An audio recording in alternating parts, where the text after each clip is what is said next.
Halo semuanya, mari kita jalan-jalan seru ke masa lalu, yuk. Kita akan pergi ke negeri pasir emas, bangunan-bangunan tinggi, cerita-cerita yang sudah memikat kita ribuan tahun. Kita Mesir kuno. Bayangkan sebuah dunia yang dipimpin oleh Firaun yang kuat, di mana para dewa berjalan di antara manusia, dan di mana orang-orang sangat percaya pada kehidupan setelah mati, sampai-sampai mereka membangun makam-makam megah untuk mempersiapkannya. Ini bukan cuma babak lama yang berdebu di buku sejarah. Ini adalah cerita yang hidup dan penuh warna yang terus memukau para arkeolog, sejarawan, dan para pemimpi seperti kita.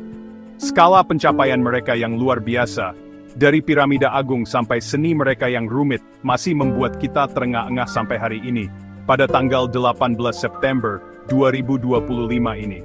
Jadi apa sih yang membuat Mesir kuno begitu kuat memikat imajinasi kita?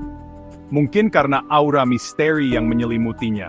Bagaimana mereka membangun bangunan sebesar itu dengan alat yang mereka punya? Rahasia apa lagi yang masih tersembunyi di bawah pasir gurun? Atau mungkin karena unsur manusianya? Perjalanan yang akan kita mulai ini adalah perjalanan penemuan. Ada banyak sekali yang bisa dilihat dan dipelajari. Kalau Mesir kuno itu sebuah tubuh, Sungai Nil pasti adalah jantungnya, arteri, dan pembuluh darahnya. Semuanya jadi satu. Sungai yang luar biasa ini bukan cuma sumber air, ini adalah dasar utama tempat peradaban besar ini dibangun.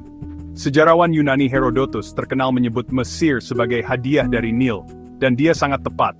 Tanpa Nil, pemandangan di sana hanya akan jadi perpanjangan dari gurun Sahara yang luas dan tidak ramah. Sungai ini mengubah tanah tandus menjadi surga yang subur, sebidang tanah hitam yang kaya dan sempit yang menghidupi jutaan orang selama ribuan tahun. Keajaiban Sungai Nil terletak pada banjir tahunannya yang bisa diprediksi. Setiap tahun, dari Juni sampai September, hujan musim panas yang lebat di dataran tinggi Ethiopia akan membuat sungai meluap, menyebabkan airnya melampaui tepian dan menutupi dataran banjir di sekitarnya. Ketika air surut, mereka meninggalkan lapisan tebal lumpur hitam yang sangat subur. Lumpur ini adalah pupuk alami yang memperbarui tanah dan membuatnya sempurna untuk pertanian. Gandum untuk roti, jelai untuk bir, rami untuk membuat pakaian linen. Selain pertanian, Sungai Nil juga merupakan jalan raya utama Mesir kuno. Dari semua keajaiban yang ditinggalkan oleh bangsa Mesir kuno, tidak ada yang begitu memikat imajinasi seperti piramida-piramida besar. Ini bukan hanya tumpukan batu yang sangat besar, ini adalah mahakarya teknik, matematika, dan tekad manusia yang luar biasa. Yang paling terkenal dari semuanya, Piramida Agung Giza, dibangun untuk Firaun Khufu, berdiri sebagai bangunan buatan manusia tertinggi di bumi selama hampir 4.000 tahun. Dibangun dari sekitar 2,3 juta balok batu, beberapa di antaranya memiliki berat hingga 80 ton. Skalanya hampir tidak mungkin dibayangkan. Bagaimana, di zaman tanpa derek atau mesin modern, mereka berhasil melakukan pembangunan sebesar itu? Pembangunan itu adalah kemenangan manajemen proyek. Itu tidak dibangun oleh budak, seperti yang sering digambarkan film-film Hollywood, melainkan oleh tenaga kerja Mesir yang terampil dan berdedikasi. Para pekerja ini diberi makan dengan baik, ditempatkan di desa yang dibangun khusus di dekat lokasi, dan menerima perawatan medis. Piramida bukan hanya makam, itu adalah tangga menuju surga, dibangun dengan kesempurnaan yang terus menginspirasi kekaguman dan keajaiban. Bayangkan mencoba menulis surat, bukan dengan huruf, tapi dengan ratusan gambar kecil yang indah. Itulah yang dilakukan bangsa Mesir kuno dengan hieroglif. Kata hieroglif berasal dari bahasa Yunani yang berarti ukiran suci, sering ditemukan terukir di dinding kuil dan makam. Ini lebih dari sekadar tulisan, bentuk seni yang magis dan kuat. Selama hampir 1500 tahun arti hieroglif hilang. Tahun 1909, tentara Prancis menemukan lempengan bam dekat Rosetta. Rosetta Stone, teks bahasa Yunani kuno. Rosetta Stone, teks demotik. Rosetta Stone, teks hieroglif. Terobosan 1920-an oleh Jean-François Champollion. Ia membandingkan teks Yunani dengan hieroglif. Fokus pada nama penguasa, Ptolemeus. Fokus pada nama penguasa, Cleopatra.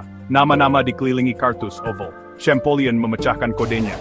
Akibatnya, bangsa Mesir kuno berbicara kembali. Puisi mereka, teks mabes pekomenik mereka kiseng curah dunia mereka. Dunia yang beranggaran detail jelas.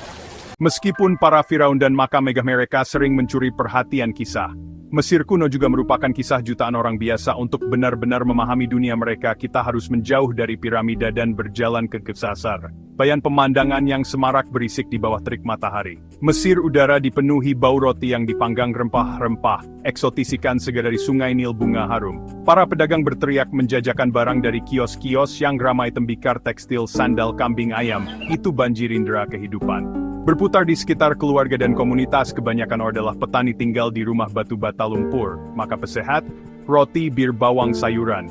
Tidak ada koin, sistem barter. Hidup juga dipenuhi kepercayaan dan ritual. Mungkin kedengarannya seperti dunia yang jauh, tapi pengaruh Mesir kuno ada di sekitar kita, terjalin secara halus dalam kehidupan modern kita. Pencapaian mereka dalam sains, pencapaian mereka dalam kedokteran, pencapaian mereka dalam arsitektur, pencapaian mereka dalam penunjuk waktu. Pikirkan tentang kalender yang tergantung di dindingmu. Ide tahun 365 hari, dibagi menjadi 12 bulan, adalah inovasi Mesir. Setiap kali kamu memeriksa tanggal, kamu menggunakan konsep Mesir. Kontribusi mereka terhadap kedokteran juga merupakan terobosan untuk zaman mereka. Gulungan papirus menggambarkan mereka melakukan bedah sederhana.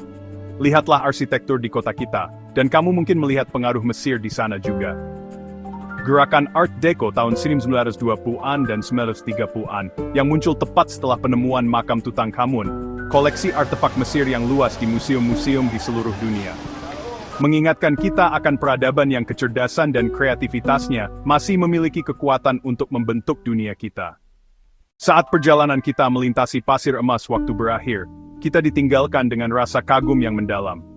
Mesir kuno jauh lebih dari sekadar kumpulan fakta menarik atau latar belakang untuk film petualangan. Ini adalah pengingat kuat akan potensi luar biasa kreativitas, ketahanan ambisi manusia. Selama lebih dari 3 milenium, peradaban ini tidak hanya bertahan, tetapi juga berkembang, menciptakan budaya keindahan dan kompleksitas yang menakjubkan. Sungai Nil yang memberi kehidupan ambisi surgawi.